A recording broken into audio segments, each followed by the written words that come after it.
Les conférences du Figaro étudiant.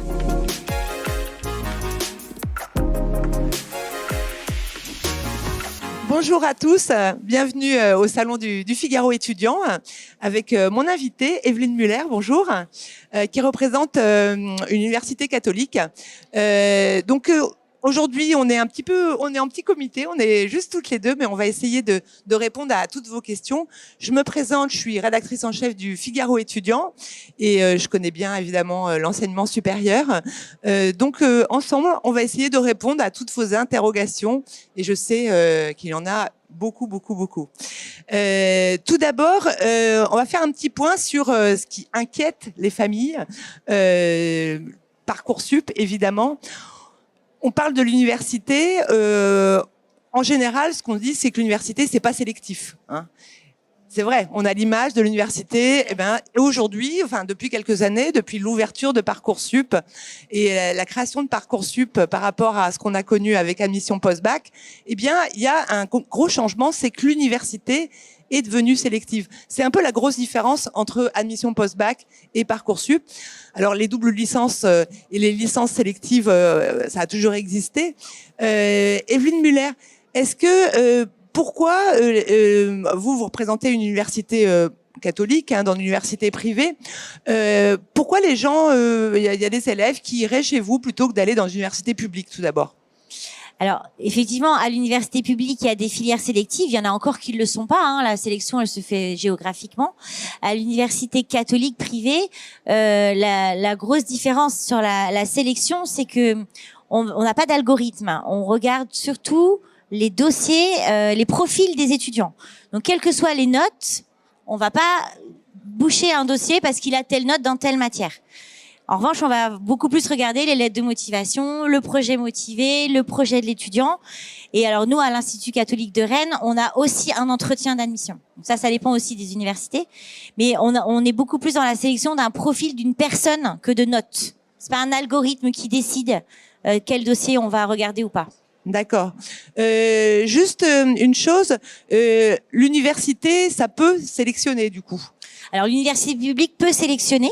Oui. Sur certaines filières en tension, comme psycho ou droit, STAPS, donc les filières qui sont très prisées par les lycéens, il peut y avoir une sélection un peu géographique.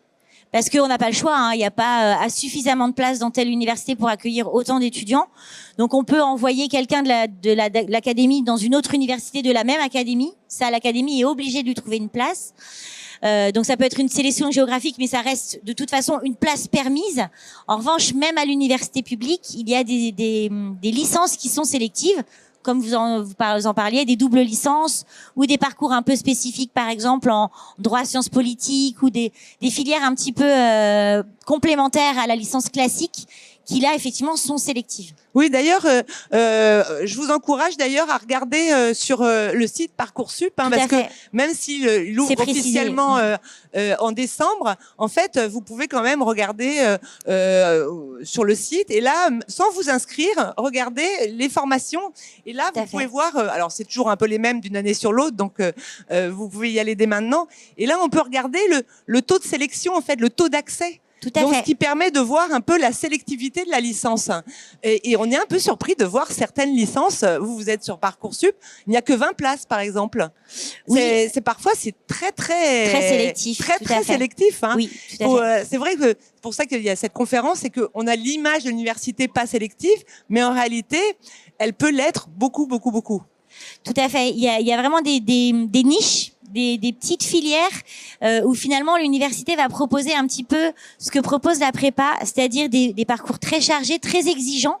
Et donc les 20 places, ça va être vraiment pour ceux qui ont les capacités et intellectuelles et aussi de motivation pour aller dans ces filières-là. Ce qui est complexe aussi, c'est que parfois à l'université, on peut être choisi comme ça, on est pris dans des filières pas très demandées, par exemple la licence de sociologie ou des filières d'histoire, par exemple, où là, évidemment, on va pas vraiment regarder votre dossier ni votre lettre de motivation parce qu'il y a plus de places que de candidats. Et puis parfois, c'est très strict. Est-ce que les universités en général, les universités publiques regardent les lettres de motivation, les notes? Quand c'est justement des filières qui attirent énormément de lycéens, ils ont des algorithmes. D'accord. Donc alors, ils mettent en place. Qu'est-ce qu'on appelle un algorithme? Parce qu'on accuse beaucoup Parcoursup d'avoir des algorithmes. Qu'est-ce qu'on appelle un algorithme? Alors, c'est pas Parcoursup le problème. Hein. Je vous rassure, Parcoursup c'est juste une interface. Donc nous, en fait, en tant que recruteurs de lycéens, on va décider dans Parcoursup ce qu'on impose aux lycéens. Donc par exemple, une université publique ou privée qui a une filière très sélective, elle peut dire tous les lycéens qui ont moins de 12 au bac de français à l'écrit, je les rejette systématiquement. Mais c'est pas Parcoursup qui les rejette, c'est l'école ou l'institut ou la fac qui en amont a mis ce critère en place. Voilà. Donc ça sert à rien d'incriminer Parcoursup, le coupable, de vouloir supprimer Parcoursup comme certains députés l'exigent. C'est les recruteurs qui ont décidé que Parcoursup fonctionnerait comme ça pour les lycéens. En fait, lorsqu'on votre université est dans Parcoursup, et là on vous dit quels sont vos critères de sélection et vous pouvez faire ce que vous voulez. Exactement. Et c'est à vous de paramétrer un peu comme un petit fichier Excel qu'on paramétrait. Exactement. Alors c'est des petites cases à cocher tout simplement. Il peut y avoir des frais de dossier. Nous c'est notre cas à Rennes, on a 95 € de frais de dossier. Il peut ne pas y en avoir du tout. Il peut y avoir un algorithme. Il peut ne pas y en avoir du tout. Il peut y avoir aussi un concours. Il peut y avoir aussi un entretien. Nous c'est notre cas. Et pour le parcours anglophone en droit qu'on a à Rennes, il y a un petit test d'anglais supplémentaire à l'entretien. Donc voilà, ça c'est vraiment l'université qui décide de la sélection. Donc en fait, Parcoursup c'est l'organisateur, mais après chaque institut organise sa sélection comme il veut. Comme il veut. Donc que ce soit des filières très sélectives comme des licences, des doubles licences, où là on va regarder vos notes, tout simplement. Est-ce que j'ai une question? Est-ce que le fait que les épreuves de spécialité au bac qui désormais seront en juin au lieu du mois de mars, est-ce que ça a un impact sur votre façon de sélectionner et la façon de sélectionner finalement des universités en général? Alors nous, les filières sélectives, c'est les réformes successives du bac. Il va falloir à chaque fois qu'on s'adapte et qu'on enregistre les notes du bac, puis finalement plus, puis finalement oui. Voilà, c'est vraiment très à nous de nous adapter. De toute façon, nous à l'Institut catholique de Rennes, on regarde pas que les notes. On regarde vraiment les profils. Donc les lettres de motivation,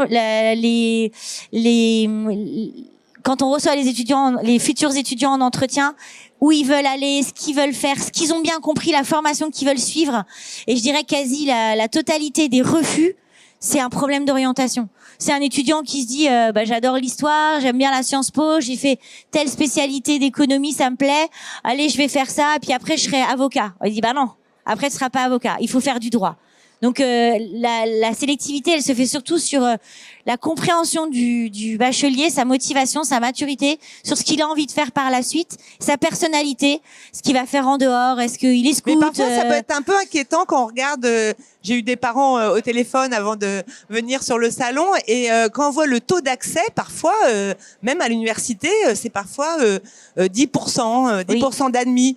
Donc on se dit, on n'a aucune chance, quoi, en fait. Non, c'est pas vrai parce que en fait, vous avez beaucoup de vœux dans Parcoursup et l'université publique est obligée de trouver une place pour tout le monde, de toute façon. Donc ça c'est l'État qui exige que chaque lycéen ait une place. Il faut postuler dans toutes les filières, même les filières sélectives, et forcément, il faut pas oublier d'en mettre une qui ne le soit pas, pour justement avoir celle que vous... Et comment on sait que cette filière est moins exigeante? Mais il y a des filières non sélectives. À donc ça, on peut le voir avec le taux d'accès. Si on voit 100%, on se dit qu'il y a 100% de chance d'être admis. Il y a la plupart des licences à l'université publique, elles sont pas sélectives. Ils sont obligés de vous trouver une place. Ce sera peut-être pas dans l'université à côté de chez vous, mais ce sera dans l'académie. Il y a quand même une priorité académique pour postuler à l'université. C'est vrai que c'est souvent un peu compliqué à comprendre. Parfois, on peut postuler de toute la France et on vous encourage. Oui. Et puis parfois, on dit ah non, c'est l'académie qui est prioritaire. Alors c'est justement sur les filières. C'est justement sur les filières non sélectives où l'académie est prioritaire. Pour les sélectives, on peut venir de toute la France, il n'y a pas de souci. En revanche, sur les non sélectives, quand on veut s'inscrire en droit, en médecine, à l'université publique, l'académie est obligée de vous trouver une place dans l'une de ces universités qui proposent droit ou médecine. D'ailleurs, c'est souvent ce que j'ai remarqué. c'est souvent les universités ont créé ces filières sélectives parfois justement pour pouvoir sélectionner les meilleurs étudiants de toute la France. Tout à fait. Parce qu'elles étaient un peu pieds et poings liés avec des licences où elles étaient obligées de prendre les gens de leur académie. Mais je pense au collège de droit d'Assas, par exemple. Exactement. Le collège de droit d'Assas, qui est une grande filière sélective, recrute de toute la France justement. Ils ont créé cette filière pour contourner l'obligation d'avoir des gens que de l'académie. Exactement. Puis pour avoir des filières un petit peu universitaires, mais élitistes. Ouais. Qui vont par la suite intégrer des masters sélectifs. Ils essayent de les garder aussi dans les universités. C'est souvent des gens qui après vont faire de la recherche et rester au sein de l'université. Et on en a besoin dans nos universités. Alors peut-être il y a aussi le collège de droit d'Assas, l'université Dauphine. Alors qui est une université sans être une université, c'est un grand établissement, mais qui a toujours sélectionné ses élèves avec des algorithmes d'ailleurs. Oui. Donc, après, c'est des universités qui sont très réputées pour la sortie, c'est-à-dire qu'ils ont des masters et des formations après la licence qui sont vraiment très sélectives et qui attirent effectivement un public national et même international. En revanche, pour la licence, si c'est une licence classique sans un parcours Sciences Po en plus ou des petites colorations sélectives, là pour le coup, ils accueillent tous les étudiants de l'académie qui sont en capacité d'accueillir, qui peuvent éventuellement être refusés parce qu'ils n'ont plus de place, mais ils seront dans l'académie de Paris. Si vous avez des questions sur ces licences, sur l'université, sur les licences sélectives à l'université, on essaiera de répondre dans la mesure du possible de nos connaissances, mais qui sont quand même assez vastes, on peut le dire. Donc n'hésitez pas à lever le doigt et on répond à vos questions sur s'il y a une licence en particulier qui vous intéresse. Je pense qu'on est assez, on pourra répondre à pas mal de choses. Donc n'hésitez pas à intervenir, à lever le doigt, que ce soyez les parents ou les jeunes. Ce qui est là, Parcoursup ouvre bientôt, donc en décembre pour le site, en janvier, fin janvier pour les inscriptions. Qu'est-ce qu'il faut faire avant pour se renseigner sur ces filières sélectives à l'université? Alors moi je pense que la chose à faire c'est effectivement d'aller bien sur les sites internet, d'aller bien regarder sur Parcoursup la sélectivité et après même si vous avez bien regardé, allez les voir. Moi, le conseil que je vous donne, c'est aller rencontrer des étudiants qui sont dans les universités, des professeurs, aller aux portes ouvertes, aller. Parfois, il y a des journées d'immersion. Nous, à Rennes, on fait 2 fois une semaine d'immersion en cours. Donc, allez les rencontrer pour vous rendre compte des exigences. À l'université publique, dans une filière non sélective, très souvent, vous allez être hyper autonome. On va vous demander une très grande autonomie, que ce soit pour vous inscrire, pour trouver les cours, pour trouver les bâtiments, pour comprendre comment ça fonctionne. Une autonomie aussi dans la motivation, parce que on a des notes, mais on n'a pas forcément des notes très vite. Parfois, ça prend quelques mois avant d'avoir des notes. Parfois aussi, on a des bonnes notes ou des mauvaises notes, on ne sait pas trop pourquoi. Donc, il faut aller vraiment discuter avec des étudiants en amont. Ce qui peut faire un peu peur, justement, je rebondis sur ce que vous dites, avec l'université, même pour les filières sélectives, c'est quand même le taux d'échec qui parfois est assez important. Ah oui. Donc, parce que c'est des filières qui sont quand même difficiles. On parle parfois de 60% de taux d'échec en première année à l'université, en université publique. Oui. Est-ce que qu'est-ce qu'on peut, pourquoi autant d'échecs finalement? Moi, je pense qu'aujourd'hui, on demande vraiment beaucoup aux jeunes d'être très autonomes. C'est pour ça que les universités privées, on le vend en poupe. C'est parce qu'à l'université privée, il y a plein de dispositifs d'accompagnement, de motivation, et pour réussir ses études, mais aussi pour se motiver, pour s'inscrire dans un parcours. On est bien plus motivé quand on fait une première année de droit qui est difficile, quand on sait derrière quel métier on veut faire, dans quel secteur d'activité on veut travailler, etc., que quand on y va en disant bon, je fais du droit, je sais pas trop ce que je veux faire plus tard, on verra.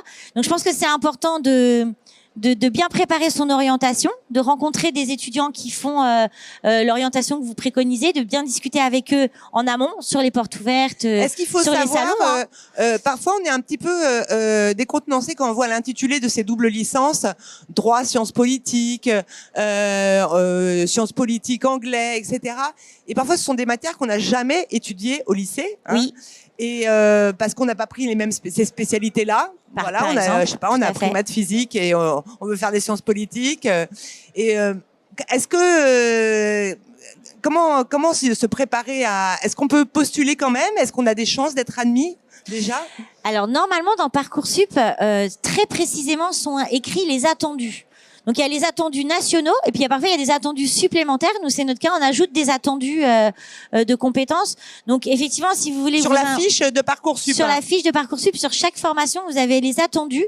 Les attendus, en fait, ça implique, par exemple, quand vous voulez faire une fac de médecine, les attendus de la fac de médecine pour l'intégrer, c'est que vous ayez fait au moins des maths et de la physique ou des maths et de la bio ou de la bio et de la physique. Mais si vous n'avez pas fait des matières scientifiques, vous avez 0 chance d'y arriver. Voilà, tout simplement. Les attendus d'une licence de droit, on leur dit il faut avoir un bac général. C'est impossible de faire une licence de droit quand on a un bac professionnel et c'est très compliqué quand on a un bac technique. C'est possible, mais c'est compliqué. Donc, on vous donne les attendus. Après, quand elles sont pas sélectives, si vous suivez pas les attendus et que vous allez avec un bac sans spécialité scientifique faire médecine, c'est le taux d'échec. C'est le taux d'échec. C'est tellement logique. Mais il y a des gens qui se disent, mais si, je vais y arriver, ou j'y vais, ou je tente le coup. Ça a toujours été le cas, donc, parce que je me souviens, je sais pas, il y a des années, les gens allaient en AES ou en droit avec un bac STMG à l'époque. Enfin, ça marche quand même, STMG. Ça marche. Ça marche quand même. Mais il y avait quand même pas mal d'échecs, parce que. Oui, mais ça marche de mieux en mieux parce que le niveau du bac a baissé, du bac général a baissé, le niveau du bac technique a beaucoup moins baissé que le niveau du bac général. Donc c'est très encourageant ce que vous nous dites. Les bacs STMG sont. Donc finalement, le bac général a rattrapé le bac technique. Je dirais quand même pas ça, mais je trouve que le bac STMG a quand même beaucoup moins. C'est vrai, je suis d'accord avec vous. A moins perdu de sa valeur que les bacs généraux. Donc les bacs STMG réussissent mieux maintenant qu'avant. Voilà, pas mieux que les bacs généraux, mais pas. Je me rappelle, ils allaient en droit ou en AES et puis finalement, il y en a beaucoup qui échouaient alors qu'ils avaient fait déjà du droit au lycée. Donc c'est un peu. De toute façon, il y a un gap quand même. Entre le lycée et l'université déjà. Oui. Donc. Tout à fait. On a par rapport au lycée public, l'université publique. À l'université publique, il faut être très très autonome. Il faut vraiment se motiver tout seul, savoir se débrouiller tout seul. Mais justement, dans les filières sélectives, il y a plus d'heures de cours quand même. Il y a plus d'heures de cours et puis de plus en plus dans les filières sélectives, les cours sont obligatoires. Dans une licence publique non sélective, il y a que les TD qui sont obligatoires. Et si vous n'allez pas en cours, personne va venir vous botter les fesses. Il y a une question. Donc forcément, n'hésitez pas à poser des questions, de profiter de nos. Non, mais attendez. Il y a quelqu'un qui va te donner le micro. Normalement, il y a une hôtesse qui est là. Bon, merci, merci Evelyne. Attends, il y a quelqu'un. Voilà. Ne prenez pas le travail de l'hôtesse. Voilà. Restez ici avec moi. Bonjour. En fait, je vais avoir 2 questions. Alors, je vous entends pas bien. Oui. On m'entend mieux là? Ouais. Oui. Oui. Bonjour. Je vais avoir 2 questions. Donc, la première concerne les universités en général. Est-ce que, l'a priori, c'est qu'elles sont un peu loin du monde du travail. Donc, je voudrais savoir s'il y a des stages, s'il y a des partenariats avec des entreprises. Mon a priori remonte évidemment à mon temps. Et la deuxième question, c'est plus sur les universités catholiques. Il y en a à Lille, Angers, Rennes, Paris même. Lyon. Donc, est-ce que lorsqu'on va sur Parcoursup, c'est un dossier pour toutes les universités? Est-ce que c'est plusieurs dossiers? Est-ce que si on est accepté dans une, on ne peut être refusé dans l'autre? Comment ça se passe? Donc voilà, 2 questions. Merci. Merci beaucoup. Alors, peut-être on va répondre à la première question.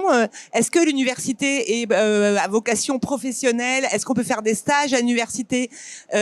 On peut dire que quand même, oui, on peut faire des stages à l'université. La première réponse. Ça dépend des universités. Nous, dans le privé, on a des stages obligatoires. Non, mais dans les universités publiques, c'était la première question. Dans les universités publiques, c'est plus compliqué. Ça dépend des universités, ça dépend des filières. Maintenant, ça répond un peu à votre deuxième question. Mais attention, l'université, la licence n'est pas un diplôme professionnalisant.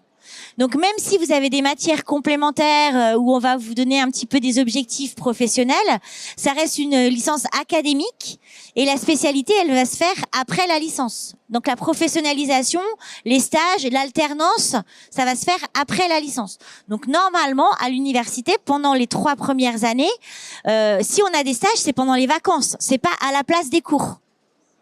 C'est la normalité, c'est ça. Et on n'est pas en train d'avoir des matières professionnelles, on n'est pas en train d'apprendre un métier, mais bien des connaissances et de la méthodologie pour pouvoir ensuite se servir de ces connaissances en master. Donc ça, c'est pas un diplôme professionnel. C'est une conférence qui aura lieu demain. C'est pas un BTS, c'est pas un DUT, c'est pas un bachelor. C'est vraiment une licence universitaire. Et c'est pas une licence pro. Parce que et c'est pas pro. On comprend pas, il y a la licence pro et la licence. C'est ça. Attention, la licence pro, ça vient souvent après un BTS. C'est vraiment. C'est une 3e année déjà la licence pro. Voilà, c'est une 3e année. Tout à fait. Là, la licence, c'est vraiment académique. Donc, c'est des matières générales. C'est un socle de connaissances. Tout à fait. Avec une licence de droit, on va pendant 3 ans apprendre tous les pans du droit. Qu'on veuille faire du droit privé ou du droit public par la suite, peu importe. Pendant 3 ans, on étudie tout le droit, tous les domaines juridiques, et c'est après la licence qu'on va se spécialiser dans un pan spécifique précis pour ensuite passer un concours d'avocat ou de magistrat ou etc. Donc vraiment, c'est 3 années d'études, quelle que soit la licence. C'est comme la médecine, ça sera peut-être plus parlant. On étudie pendant la première année tous les pans de la médecine. On va pas se spécialiser pédiatre dès la première année. Non, c'est après la 6e année qu'on se spécialise.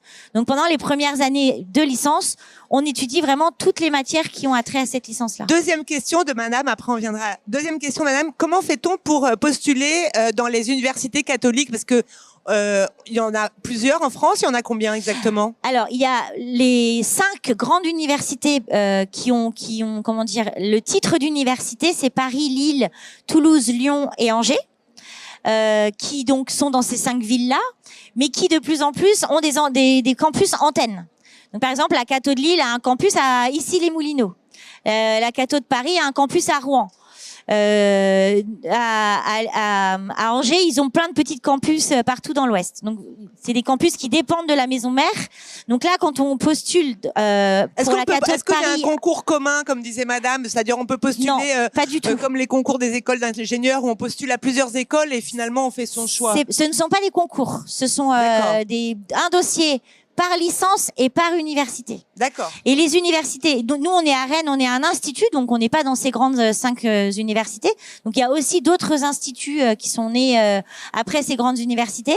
Donc nous on est tout petits, on a 900 étudiants de la licence au master, donc on est vraiment tout petit, des petites antennes. Mais à Paris, la Catho de Paris, qui est rue d'Assas. Oui, qui sont beaucoup plus nombreux. Il y a quand même une question, madame l'a pas posée, mais on est tous indépendants. Est-ce qu'il y a un réseau des universités? Donc si vous postulez à la Catho de Paris, vous postulez pas à la Catho de Lille. Et si vous n'êtes pas pris à Paris, vous serez pas autonome. C'est vraiment, on est tous indépendants. Et deuxième question, on dit que souvent l'université c'est un monopole d'État, donc est-ce que lorsqu'on a un diplôme à la Catho de Paris, par exemple, est-ce que c'est reconnu au niveau national comme une licence obtenue à Assas ou à Dauphine? Tout à fait. Alors les universités catholiques, en fait, elles ont toutes décidé d'avoir des diplômes d'État. Donc on a 2 solutions, soit on est en convention avec une autre université, soit on est en jury rectoral, donc directement en rapport avec la chancellerie des universités, et on délivre des diplômes d'État. Vous pouvez vérifier sur les plaquettes, c'est obligatoire, vous avez un petit macaron licence d'État, un petit macaron hexagonal. L'État nous oblige à le mettre sur nos plaquettes pour que vous puissiez bien faire la distinction entre les vrais diplômes et les... Alors, je dirais pas que c'est les faux diplômes, mais les pas diplômes d'État. Donc, les licences, même dans le privé, sont toutes des licences d'État. Est-ce que lorsqu'on vient, par exemple, d'une université catholique, comme celle de la rue d'Assas ou l'université de Lille et même la vôtre, est-ce qu'on peut postuler ensuite en master dans une université publique?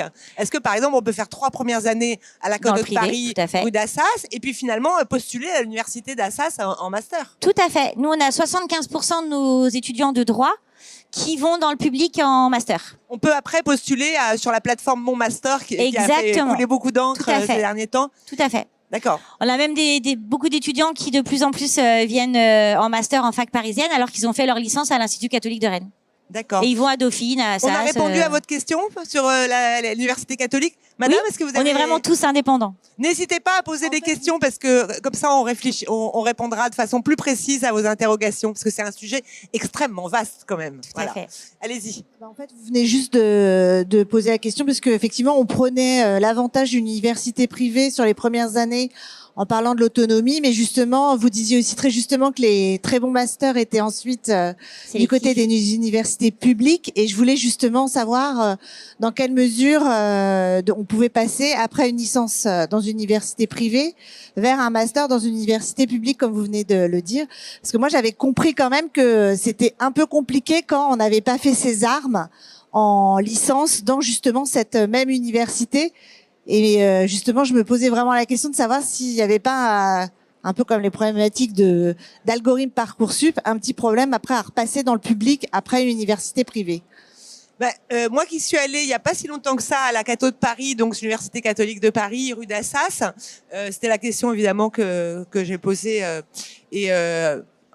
Normalement, c'est des universités quand même qui sont très anciennes. Hein. La Catho Lille, la Catho de Paris, c'est des universités qui ont été créées il y a plus de 100 ans en fait, oui. Hein, donc qui ont tout à fait pignon sur rue. Donc et en effet, il y a une reconnaissance pour postuler ensuite en master. Enfin, pour moi, il n'y a pas de souci. C'est comme quand on vient d'un lycée privé. Est-ce que on peut pas intégrer une université publique dans un mode sélectif s'ils ont des algorithmes sur des notes ou aussi comme nous, ils regardent des dossiers. C'est un diplôme d'État. C'est le même diplôme d'État qu'à l'université publique. Ouais. Donc il n'y a pas de raison qu'ils puissent pas continuer dans un master public par la suite. Il n'y a aucune raison. Oui, parce que c'est quand même des vraies licences. Enfin, c'est pas, c'est plus compliqué si on sort d'un BTS, par exemple, des choses comme ça, parce que c'est pas. Mais là, on peut faire une licence de droit dans une université. La Catho de Lille, par exemple, ils ont une fac de médecine qui forme des médecins tout à fait normaux, quoi. Donc. Bonjour. Je voulais vous poser une question sur une filière. Alors, je ne sais pas si ça rentre dans le cercle des filières sélectives dont on parle à cette conférence, mais moi, j'aurais voulu avoir des détails sur les CUPGE. Oui, c'est un mixte. Parce que c'est en université aussi. Oui, c'est dans l'université. Il y en a à la Catho. Oui. Pas à Rennes, en tout cas. C'est comme les CPES qui ont été créés, des mixtes entre l'université et le. Et je connais un peu mieux le CPES, qui en fait qui a été créé il y a quelques années, pour faire un mixte entre l'université et la classe préparatoire. Les CUPG dont vous parlez, c'est à l'intérieur de l'université des formats, disons, où on a plus de chances de réussir puisque on est moins nombreux en classe, c'est un peu plus encadré. Et oui, ce sont d'excellentes formations dans les deux cas. Les CPES aussi, les CPG c'est uniquement universitaire, tandis que le CPES c'est un mix entre l'université et la classe préparatoire. Par exemple, il y en a une qui s'est créée entre Louis le Grand et l'université. Donc il y en a pas mal qui se sont créés ces dernières années. Je recommande parce que ça permet ensuite souvent de postuler en admission parallèle à des grandes écoles par la voie universitaire, tout en ayant un bon niveau. C'est en 3 ans, oui. Donc en fait, pour l'objectif quand même de beaucoup de gens, c'est de rentrer dans des grandes institutions du type Dauphine, Normal Sup, le HEC, etc. Donc en fait, c'est un peu l'objectif de beaucoup de parents qui veulent que leur enfant rentre dans ces établissements. Et donc il y a plusieurs voies possibles. Il y a la classe préparatoire, où à la fin on passe un concours à Louis le Grand, Henri IV, etc. Ou dans d'autres prépas, qui sont, il y en a. En sciences, il y en a près de 300, hein, donc c'est. Et puis il y a quelque chose qui s'est créé il y a quelques années à l'université, des formules qui tendent à ressembler un peu à la classe préparatoire en termes d'encadrement, mais disons où il n'y a pas le concours à passer à la fin. Ça permet d'intégrer ces grandes écoles par la voie d'admission sur titre, sur dossier. Donc évidemment, il y a des familles qui se disent ça va être plus facile, au lieu de trimer et de suer sang et eau pendant 2 ans, je vais me la couler douce dans ces trucs-là et après je vais intégrer Normal Sup sur dossier. Bon, c'est pas aussi simple parce que d'abord les CPES sont quand même, ou même les autres, c'est quand même assez sélectif. Donc c'est quand même voilà, il faut quand même travailler pour y rentrer. Et puis après, il faut quand même avoir un très bon dossier pour ensuite postuler dans les grands établissements. Mais oui, il y a 2 voies qui se, et ça peut être une bonne option honnêtement. Et puis souvent les matières c'est un peu plus varié. Disons que c'est un mix entre vous avez des cours en prépa, des cours à l'université, et c'est des bonnes formules aussi. Vous avez l'équivalent d'une licence en fait. Oui, on peut continuer. Vous avez ce genre de formule aussi? Pas du tout. Non. Pas du tout. Donc, moi, j'avoue qu'au début, je le voyais un peu comme une concurrence aux classes préparatoires. Mais ça correspond aussi à des demandes des jeunes qui n'ont pas forcément envie d'aller en prépa, mais qui n'ont pas envie non plus d'être complètement livrés à eux-mêmes dans un grand amphi de 800 places, et c'est un peu stressant. Donc, et qui ont envie aussi, par exemple, d'étudier plusieurs matières, un peu comme en prépa, c'est-à-dire faire un peu de maths, un peu de sociologie, un peu d'histoire, un peu de géo. Et ça correspond aussi à l'envie de poursuivre un peu ce qu'on a vécu au lycée, quoi. Et de consolider ses bases et de pas faire que des maths ou que de l'histoire ou que du droit, comme ce que peut proposer l'université. Parce que c'est un petit peu aussi ce qui me plaît pas trop parfois aux jeunes. Choisir une licence d'anglais et faire que de l'anglais 12 heures par semaine, bah c'est pas facile, hein. On n'a pas forcément envie, donc on a envie aussi mais sans forcément la pression du concours. Donc on a envie d'avoir plein de matières différentes parce qu'on a envie de prolonger les années lycée, on n'a pas forcément envie de se spécialiser, et puis à la fois on n'a pas envie d'avoir la pression du concours, etc. Donc ces formules comme le CPES et le deuxième que vous citiez, la CPU, c'est toujours des sigles improbables, j'ai du mal à prononcer. Eh bien, c'est des formules qui sont sélectives. L'admission se fait sur dossier et ça peut correspondre à une volonté. En ce moment, c'est vrai que c'est plutôt les CPES, donc le mix entre université et prépa, qui se crée à tour de bras dans pas mal d'établissements. Il y en a même une qui a été créée par HEC. Enfin, il y a beaucoup de choses. Donc oui, ça fait partie des formules sélectives de l'université. Après, il faut connaître, et je vous encourage.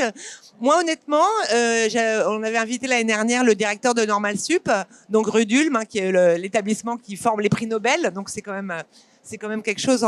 C'est quand même une institution française qui a formé Viliani, etc., très très célèbre. Eh bien, ils ont une voie d'admission sur concours et ils ont une voie d'admission sur titre. Et ils prennent des gens de ces formules-là, CPES, etc. Donc c'est vraiment une option qu'il faut pas négliger, et il y a beaucoup de parents un peu malins ou de jeunes qui se disent pourquoi pas finalement, ça va être moins dur, moins sélectif que la classe préparatoire, et ça va donner une formation complète, peut-être plus équilibrée qu'à l'université pure. Et ça permet aussi d'intégrer des établissements de prestige comme des grandes écoles de commerce, d'ingénieurs, etc. Donc regardez ça. On a fait pas mal d'articles au Figaro étudiant là-dessus, et même donc vous regarderez les infos. Moi, j'avais vu celle de Louis Le Grand, que j'avais pu rencontrer le directeur de Louis Le Grand, et c'était pas mal du tout. Hein. Après, à l'université publique et surtout dans les universités privées, vous avez beaucoup de parcours qui viennent agrémenter les licences. Donc, par exemple, on a une licence d'anglais avec un parcours droit et commerce international. On n'est plus du tout sur des 12 heures de cours par semaine, on est sur 25, 30 heures. Ils ont une licence d'anglais littéraire, la licence d'anglais classique, mais en plus ils font du droit international. Il y a beaucoup de licences classiques qui se sont agrémentées de parcours. On a histoire, sciences politiques, on a histoire de l'art, etc., qu'on va pouvoir trouver et à l'université publique, qui sera en mode sélectif, et à l'université privée. Et c'est effectivement, pour répondre à ce que vous disiez, Axel, c'est que les jeunes n'ont pas envie de faire que du droit ou que de l'histoire. Et alors, non seulement, c'est double emploi, c'est que non seulement ils vont avoir plusieurs matières, mais en plus, ils vont avoir plus de portes qui s'ouvrent. Parce que quand on fait une licence d'histoire avec un parcours sciences politiques, derrière, on peut rattraper des masters de relations internationales beaucoup plus facilement que quand on fait une licence d'histoire toute seule. Donc, ça ouvre encore plus de voies, et ça permet aussi aux lycéens de prendre son temps. Il a 3 ans de licence pour se dire finalement je veux être prof d'histoire, ou finalement non, je vais être journaliste, ou je vais faire des relations internationales, et je me suis pas bouché de voie en faisant cette double licence, enfin pas cette double licence, cette licence avec en plus un parcours qui va m'ouvrir plus de voies, ouvrir ma culture, etc. Ouais, par exemple ça, pour le CPES, ce qui était pas mal, c'est qu'il y avait à la fois des maths, mais à la fois de l'anglais, de la sociologie, pour préparer tous les métiers de la data, par exemple, ou de l'intelligence artificielle, tous les métiers un peu d'aujourd'hui. Et ça offre quand même quelque chose de plus complet, qui plaît plus aux jeunes, il faut être honnête, parce que c'est vrai que moi je me souviens, j'étais à l'université, et c'est vrai que la première année, j'avais choisi licence d'anglais, il y avait 12 heures d'anglais. Bon, j'adorais l'anglais, mais à la fin, j'en avais marre, de faire que de l'anglais. Et donc, je pense que ça correspond un peu plus à ce que veulent les jeunes. Ça prépare mieux aux études supérieures, à l'entrée en master, à l'entrée aux grandes écoles, où il faut à la fois parler anglais, connaître, être bon en maths, être bon connaître les éléments de droit, etc. Culture générale. Donc avoir une culture générale, une bonne culture générale. Pour ceux qui veulent faire des écoles de commerce par la suite, ça c'est vraiment une bonne option. Ouais. Tout à fait. Est-ce qu'il y a d'autres questions? N'hésitez pas, hein, nous sommes là pour vous. Bonjour. Je regarde l'heure quand même, c'est pas par... J'ai 3 questions pour vous. Oui, allez-y. La première, c'est quand vous parlez de licence, c'est le bachelor ou c'est autre chose? On parle de licence. On parlait de licence. À l'université, on parle de licence. D'accord. Donc, un bachelor, c'est un diplôme professionnel. D'accord. Peut-être on peut faire un distinguo entre les deux. Oui. Donc c'est vrai qu'il y a quand même, il faudrait un dico de l'orientation. On avait lancé ça sur le Figaro étudiant. Donc quelle est la différence entre, vous allez en entendre parler sur le salon, entre un bachelor, une licence pro, un BUT, à notre époque on disait un DUT, maintenant on appelle ça un BUT parce que c'est en 3 ans. En 3 ans. Quelle est la différence entre le bachelor et la licence, comme disait madame? Parce que je vous disais, un bachelor, maintenant le BUT c'est un bachelor universitaire, c'est un diplôme professionnel. Donc le but de ce diplôme est vraiment d'apprendre un métier, et quand on sort normalement avec un bachelor, on peut aller sur le marché du travail, on a des compétences professionnelles, on a appris des matières qui nous servent vraiment à travailler. Pendant ce bachelor, normalement, on a au moins un stage, voire même des stages, et parfois même des stages qui sont à la place des cours. Donc, le bachelor est un diplôme professionnel. Il y a même des bachelors en alternance. Et il y a des bachelors en alternance, bien entendu. Une licence pro, c'est une 3e année de licence, une 3e année qui donne cet accès. Elle est professionnelle, donc c'est une licence professionnelle. De la même façon que le bachelor, elle va vous donner des compétences pour savoir travailler en tant que technicien, quel que soit le secteur d'activité. Une licence académique, une licence normale, qui n'est ni professionnelle, qui est une licence vraiment, un diplôme d'État, elle vous donne pas des compétences professionnelles. Elle vous donne un accès au master. Okay, non, questions oui, allez-y. J'ai encore 2 autres questions, pardon. Je crois qu'il y a plein d'autres gens qui ont des questions, donc est-ce que vous pourriez nous parler du DJCE en droit? Et est-ce que vous pourriez aussi nous parler de la filière sélective de Nanterre, Paris 10, qui à mon époque s'appelait le DEJA. Ensuite, c'est devenu le MIEJA. Maintenant, je ne sais pas ce que c'est devenu. J'ai beaucoup de mal à trouver de l'information sur leur site. Parce que Nanterre n'est jamais représentée malheureusement dans ces salons, et c'est une très bonne fac de droit. Alors, et c'est un double diplôme, droit étranger, droit français, avec une année à Erasmus normalement. Je ne sais pas si ça existe encore. Je ne sais pas, mais en fait, chaque université a ces licences sélectives avec à chaque fois des critères de sélection différents. C'est toujours un peu les mêmes quand même, mais c'est toujours les notes de lycée, première et terminale, une lettre de motivation, des attendus qui peuvent être différents. On va vous demander, par exemple, on va sélectionner sur les notes du bac de français.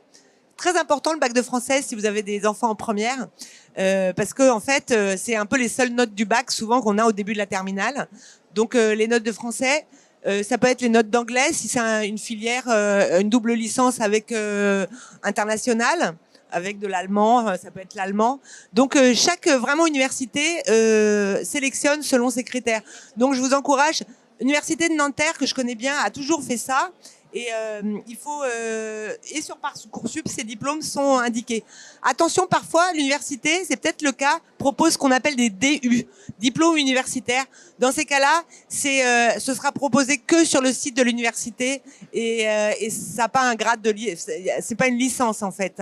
C'est des diplômes spécifiques. C'est des complémentarités à un diplôme en général. On fait donc là, ce ne sera pas sur Parcoursup, hein, ça peut être sélectif. C'est souvent assez cher les DU, hein, c'est pas donné. On n'a pas parlé prix, mais il faut savoir que même à l'université, parfois les diplômes peuvent être payants. C'est pas toujours gratuit. Donc regardez, les DU par exemple, c'est payant hein, souvent. Hein, donc l'université catholique, c'est payant aussi, parce que c'est une université privée, même si c'est en contrat avec l'État. Oui. Combien il faut compter par an? Alors, la plupart des universités catholiques, elles ont un système de prix en fonction des ressources des parents.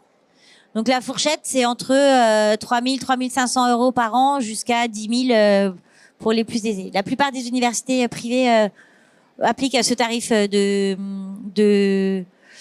en fonction des revenus.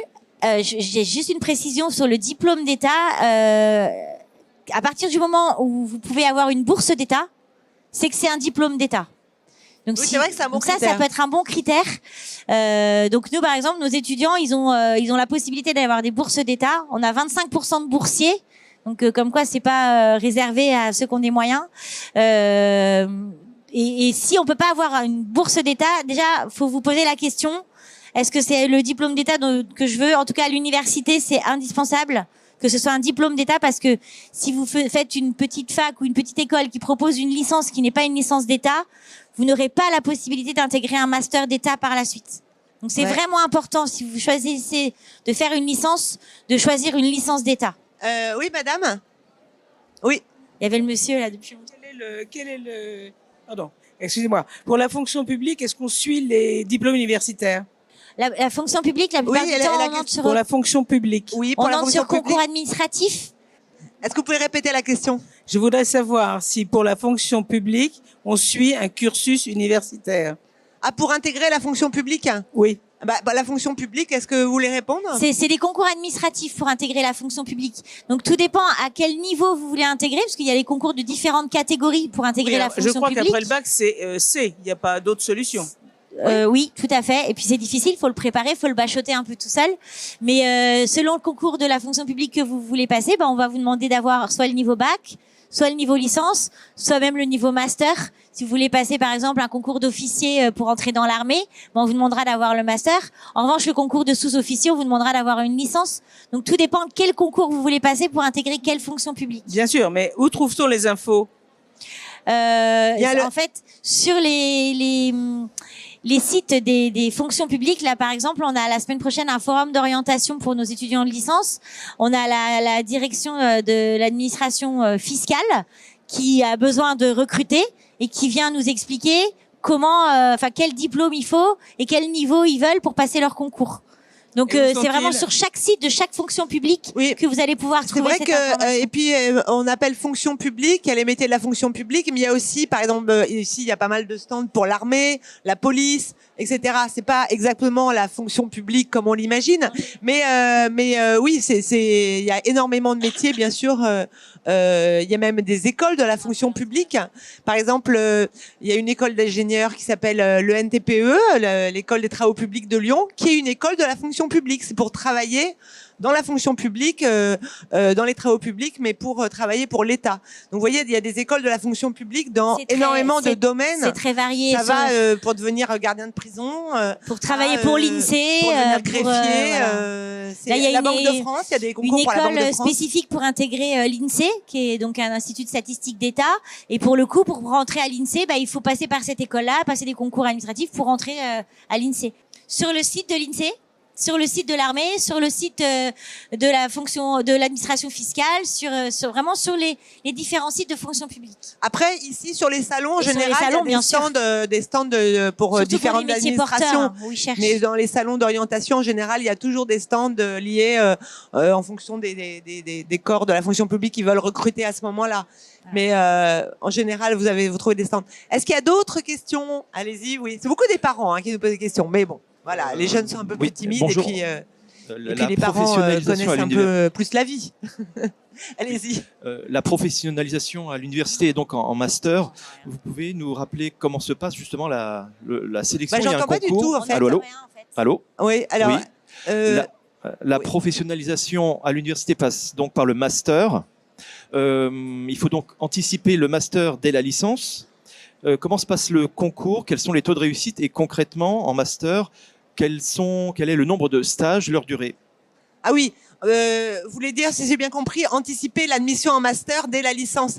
Oui, c'est vrai que c'est pas facile parce que souvent, lorsqu'on est jeune, on se dit oh on verra bien, on s'inscrit en licence et puis on verra bien. Enfin, moi j'étais un peu dans cette, j'avais un peu, on verra bien. Je sais pas si vous c'était la même chose, mais on se dit allez hop, après moi le déluge. Mais finalement, maintenant, quand on voit toutes les angoisses qu'il y a avec la plateforme Mon Master, on se dit finalement c'est pas si simple de poursuivre ses études. Moi, je pense que quand vous allez aller à la rencontre des universités pour la licence, n'hésitez pas à poser ce genre de questions et à dire mais dites donc dans votre université j'ai vu que vous aviez un master de ci ou un master de ça, est-ce que si je fais une licence dans la fac qui est juste à côté de chez moi, derrière c'est le bon diplôme qui va correspondre à ce que vous attendez en master? Parce que en fait, c'est sûr que quand on est en terminale ou en première, on se dit je vais déjà faire une licence de droit, puis après je verrai bien. D'avoir fait un parcours comme ci ou un parcours comme ça, parce qu'on va intégrer tel master et ce sera indispensable, et de se dire zut, je l'ai pas fait. Ça peut être effectivement des voies qu'on se bouge. Là où je peux vous rassurer, c'est que de plus en plus, on peut conseiller justement pour augmenter ses chances d'obtenir par la suite un master Ouais. ou une grande école ou peu En importe. fait, Est-ce que ça se joue déjà dès la licence finalement? je pense que c'est un peu le même conseil que je donne pour rentrer dans des filières sélectives après le bac. C'est que de plus en plus, que ce soit les licences sélectives comme les masters, on cherche des gens et pas des dossiers. Et de plus en plus, on va avoir dans des diplômes de licence ou même par la suite des crédits ou en tout cas des rapports sur qui on est. Donc d'accord, j'ai une licence de droit, d'accord, j'ai 12 de moyenne, mais à côté, j'ai fait une association, j'ai fait j'ai organisé des festivals, j'ai fait du babysitting, j'ai eu des jobs, je suis une personne, je suis pas un diplôme. Et ça pour les masters de plus en plus. À partir du moment où il y a le mot sélectif, de plus en plus, vous allez avoir des gens qui cherchent des profils et non pas des diplômes. Donc pour le master, on va dire, bah d'accord, j'ai fait une licence de droit et là j'aimerais bien faire un truc un peu international. Mais regarde, j'ai passé 3 mois l'été à l'étranger. Regarde, j'ai fait un stage chez un avocat qui avait des affaires internationales. Enfin, montrer que d'accord, on a une licence qui est pas forcément exactement celle qu'attendait le profil du master, mais on est une personne, on n'est pas un dossier. On n'est pas des notes. Moi, les exemples que j'avais vus de gens qui avaient eu des bons masters ou des bons magistères, il y a aussi des masters sélectifs, particulièrement sélectifs à l'université. Je dirais même que souvent, les masters, les bons masters à l'université sont beaucoup plus sélectifs qu'en grande école. Tout à fait. Il est beaucoup plus difficile d'avoir un bon master à la fac qu'un diplôme dans une école de commerce. Je parle en connaissance de cause. Tout à fait. Mais souvent, les gens qui avaient obtenu ce qu'ils voulaient, c'était des gens qui avaient un dossier, qui avaient fait parfois 2 années de prépa avant, qui avaient fait 3 mois à l'étranger en Erasmus, en licence, qui avaient fait un stage. J'ai le souvenir, par exemple, d'une jeune fille qui avait obtenu un master en droit très intéressant, mais elle n'avait pas le bon diplôme. Elle avait fait AES, donc elle se disait, bah, j'ai pas vraiment le diplôme idéal. Mais elle avait passé 3 mois en Espagne en Erasmus. Elle avait fait des tas de choses. Et finalement, un stage chez un avocat, elle avait montré un dossier et finalement, elle a été admise et ça s'est très bien passé. Donc vous voyez que c'est souvent un profil plus qu'un diplôme. Il y a aussi le fait d'avoir fait Erasmus en licence. Si vous avez finalement, vous n'obtenez pas une licence sélective comme vous aviez rêvé d'avoir. Bon, ça arrive. Essayez d'améliorer. Je dirais, il y a un mot anglais, c'est horrible de le dire, mais un peu upgrader votre licence avec des stages, des séjours à l'étranger, etc. Même des activités, des étudiants qui font partie d'une association solidaire, qui organisent des récoltes, qui font des maraudes, tout simplement d'avoir travaillé, tout simplement d'avoir un emploi. Tout simplement d'avoir un emploi et suivre des études en même temps, tout à fait. Ouais. Donc là après c'est pareil, de plus en plus nous on certifie ces compétences. On donne un certificat, un rapport d'évaluation sur les activités extra-universitaires. Et de plus en plus, en fait, il y a des écoles qui l'intègrent même dans le cursus. Ils appellent ça projet ou etc., gestion de projet. Et dans la licence, il y a une petite note sur tout ce qu'on a pu faire en dehors des cours qui a permis d'acquérir des compétences, de la gestion de projet, travailler en équipe. Moi, j'en ai beaucoup qui me disent, oh là là, je suis arrivée, j'étais toute timide, j'osais pas parler en public. J'ai organisé le club théâtre et ça y est, maintenant, je suis très à l'aise à l'oral et je passe des cours oraux. Pour parler en public, par exemple. Oui, on a une association d'éloquence. Ah, d'accord. Donc, ceux qui ont organisé ça, ils font des concours d'éloquence, des concours de plaidoirie, des concours de négociation commerciale. Donc, forcément, ils ont des cours, des profs qui viennent en dehors des cours suivre ces cours-là, c'est carrément un plus. C'est carrément un plus. Donc c'est vrai que ça joue énormément. Tout ce qu'on a fait, ça peut être un petit boulot pendant les vacances, tout ce qui peut finalement montrer que vous êtes quelqu'un de différent et ça marche pour le master. Moi, j'avais été étonnée de voir que oui, la sélection en master, en fait, elle existe. Et puis elle est même, je dirais qu'elle est beaucoup plus forte parce que dans une école privée, on a envie d'avoir des clients entre guillemets, mais à la fac, ils s'en fichent. Donc s'ils veulent ouvrir que 20 un master avec 20 personnes, ils peuvent le faire. Donc je peux vous dire que la sélection, il y a beaucoup de déçus à la fin. C'est un peu paradoxal, mais à la fac, souvent, c'est un peu open bar au début, et après, c'est comme ça. Et on se dit, ah, mais je suis pas prise. Oui, en fait. Tandis que dans les grandes écoles, c'est plutôt un peu l'inverse, c'est-à-dire en classe préparatoire, c'est un peu sélectif, et puis après, ça l'est de moins en moins. Parce que là, on est parti, c'est bon, c'est un côté rassurant. Mais à l'université, c'est très différent. on peut se retrouver à la fin de la licence, d'avoir pas le master qu'on veut et d'être déçu et parce qu'on pensait que on était pris à la fac et c'est bon quoi. Et en fait non quoi. Donc après, de la même façon que pour la licence, surtout maintenant qu'il y a la plateforme trouvermonmaster.com, les universités publiques sont obligées de trouver un master public à tous les gens qui passent une licence. Maintenant, oui, mais c'est pas forcément le master. Ça va pas être le master de votre choix si vraiment vous avez, si vous êtes un master assigné, quoi. Voilà. On peut se retrouver à Limoges, faire un master de droit humanitaire. Limoges. On arrête de taper sur Limoges. Limoges. Oui, mais il y a un master qui est très bien à Limoges, qui est en droit humanitaire, sauf que vous vouliez être avocat en droit de la famille, donc voilà. Mais on vous a trouvé un master. Oui, donc vous n'avez pas trop le choix. Donc je dirais que oui, en effet, la licence et le fait de faire une licence sélective, double licence, tout ce qui peut vraiment montrer que vous êtes un peu au-dessus du lot, ça va favoriser l'accès pour avoir un master de qualité. Donc en fait, oui, si vous êtes ici, c'est important en fait parce que parfois on peut choisir la facilité, dire je vais choisir une petite licence d'anglais sympa où j'aurai 10 heures de cours par semaine. Oui, mais après, une fois que vous aurez fini votre licence, d'abord il faut y arriver parce que c'est pas facile. Et après, qu'est-ce que vous allez faire quoi?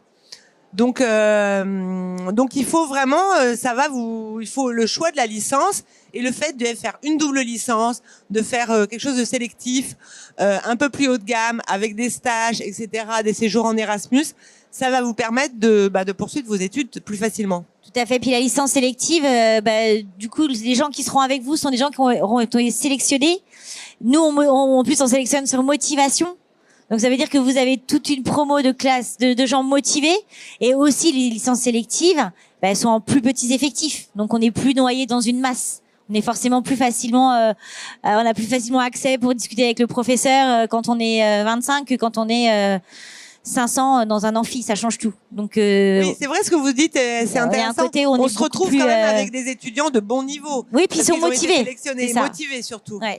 Donc ça, c'est important parce que je pense que aussi la réussite, ça dépend pas uniquement du niveau de base, ça dépend aussi de l'ambiance d'une classe. Oui. On le sait tous, quand on est porté par des gens motivés qui ont envie d'apprendre, c'est beaucoup plus motivant.